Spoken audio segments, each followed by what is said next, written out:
ಕನಿಲ ಶ್ರೀ ಭಗವತಿ ಕ್ಷೇತ್ರದಲ್ಲಿ ದಾರಂದ ಮುಹೂರ್ತ ಸಂಪನ್ನ.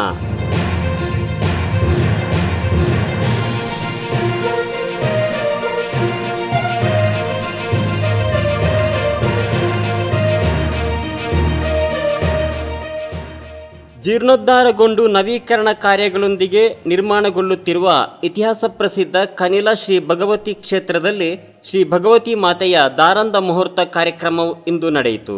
ಇಂದು ಬೆಳಿಗ್ಗೆ 9:45ರಿಂದ 10:40 ಶುಭ ಮುಹೂರ್ತದಲ್ಲಿ ನಡೆದ ಕಾರ್ಯಕ್ರಮದಲ್ಲಿ ಕ್ಷೇತ್ರದ ಗುರಿಕಾರರು, ಆಚಾರ ಪಟ್ಟವರು, 4 ಗ್ರಾಮಸ್ಥರು, ಅಪಾರ ಸಂಖ್ಯೆಯ ಭಕ್ತರು ಹಾಗೂ ಮಹಿಳಾ ಸದಸ್ಯರು ಈ ಭವ್ಯ ಸಮಾರಂಭಕ್ಕೆ ಸಾಕ್ಷಿಯಾದರು.